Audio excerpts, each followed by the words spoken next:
नमस्कार दोस्तों। आज की हमारी कहानी अच्छी लगे तो प्लीज हमारा चैनल सब्सक्राइब करें। सुधा के दो बेटे और एक बेटी थी। बहुत ही खुशहाल परिवार था। सुधा के पति मोहन जी फौज से रिटायर आकर बस अब अपने बगीचे को संभालने में ही लगे रहते। अब बड़े बेटे राहुल ने घर की जिम्मेदारी ले ली थी। राहुल दूसरे शहर में जॉब करता था। त्योहारों पर ही घर आना हो पाता था। अब सुधा को बस एक ही चिंता थी कि मेरे बेटे के लिए अच्छी सी बहू मिल जाए। लेकिन मोहन जी कहते कि बस मुझे पढ़ी लिखी ऐसी बहू चाहिए जो हमारे बेटे राहुल के साथ कंधे से कंधा मिलाकर उसका साथ दे। इतनी महंगाई का जमाना है, दोनों कमाएंगे तभी घर खर्च चलेगा। मोहन जी के दोस्त की बेटी मीनू अच्छी पढ़ी लिखी थी और वो उसी शहर में रहते थे जहां राहुल जॉब करता था। जैसे ही यह बात मोहन जी को पता लगी तो बिना देरी किए मोहन जी ने अपने दोस्त से उनकी बेटी के लिए बात की और अपने बेटे राहुल और उनकी बेटी मीनू को आपस में मिलने के लिए कहा। राहुल को मीनू बहुत पसंद आई। मोहन जी ने साफ कह दिया था कि हम शादी के बाद तुम्हारी नौकरी नहीं छुड़वाएंगे, तुम यहीं राहुल के साथ शहर में रहना। मीनू बहुत खुश थी। मीनू ने तुरंत हाँ कर दी शादी के लिए। खुशी खुशी मीनू का ससुराल में स्वागत हुआ। मीनू की ननद और देवर सारे दिन भाभी भाभी करते मीनू के आगे पीछे घूमते। सुधा भी बहुत खुश थी। कुछ ही दिनों में राहुल और मीनू की छुट्टियां खत्म हुई तो दोनों शहर जाने के लिए अपना सामान पैक करने लगे। सुधा मीनू को सामान पैक करते हुए देख कहती है, बहू तुम भी जा रही हो क्या? मीनू ने कहा, हाँ मम्मी जी, मेरी भी छुट्टियां खत्म हो गई है तो जाना पड़ेगा ही। इतने में ही मीनू की ननद और देवर भी सभी कमरे में आ जाते हैं। कहने लगे, इतनी जल्दी कैसे छुट्टियां खत्म हो गई भाभी, हमारा तो आपके बिना मन ही नहीं लगेगा। मोहन जी कमरे में अंदर दाखिल होते हुए कहने लगे, बहू हम सभी लोगों का मन नहीं लगेगा, तुम अपनी छुट्टियां और बढ़वा लो। अगली बार राहुल आएगा तब चली जाना, इतने हमारे साथ रहो। राहुल मीनू को वहां छोड़कर जाना तो नहीं चाहता था, पर क्या करे, फिर अपने पिताजी के सामने कुछ न कह सका। इतने मीनू ससुराल में रहकर पूरे परिवार की बस फरमाइशें पूरी करने में लगी रहती।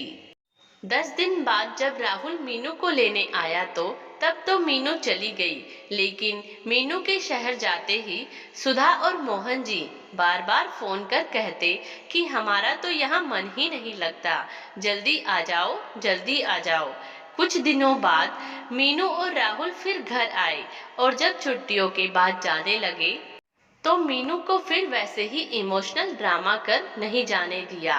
राहुल भी कुछ ना कह सका और मीनू अपनी नई नई शादी होने की वजह से कुछ ना बोल सकी। बार बार मीनू के साथ ऐसा हुआ जिसकी वजह से मीनू को अपनी जॉब छोड़नी पड़ी। अब मीनू ससुराल में ही रहती। लेकिन मीनू ने एक बात नोटिस की कि उसकी सासू माँ सुधा अपनी कोई भी पड़ोसन आती तो उनसे यही कहती, मुझे तो बहू का सुख कहाँ। बहू कभी तो शहर चली जाती है तो कभी अपने मायके चली जाती है और इस बुढ़ापे में काम तो मुझे ही करना है। अब तो मेरे पैरों में इतना दर्द होता है, कुछ काम भी नहीं होता।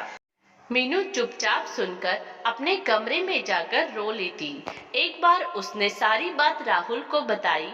राहुल ने कहा, ठीक है, मैं माँ से बात करता हूँ आकर। राहुल अपनी माँ से इस बारे में बात करता उससे पहले ही राहुल ने अपनी माँ के मुंह से ये बातें खुद ही सुन ली। जब माँ अपनी जेठानी से बात कर रही थी कि हाँ बड़ा बेटा आया हुआ है बहू को लेने, बहू का सुख नहीं है हमारे कर्मों में। मैंने तो पहले ही कहा था इन्हें कि हमें कोई ज्यादा पढ़ी लिखी बहू नहीं चाहिए, बस घर गृहस्थी संभाल ले हमारी। अब मुझसे काम भी नहीं होता, पर क्या करे। सुधा की जेठानी भी आग में घी डालने का काम कर रही थी कि हमने तो पहले ही कहा था ज्यादा पढ़ी लिखी या दान दहेज वाली बहू लाओगे तो अब भुगतना तो पड़ेगा ही।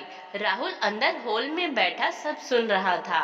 राहुल बाहर आकर कहने लगा, माँ तुम्हें बहू का सुख ही नहीं मिल रहा, लेकिन मीनू ने अपनी जॉब छोड़ दी आप लोगों के लिए। आप खुश रहे, बस इसीलिए जैसा आपने कहा मैंने वैसा ही किया।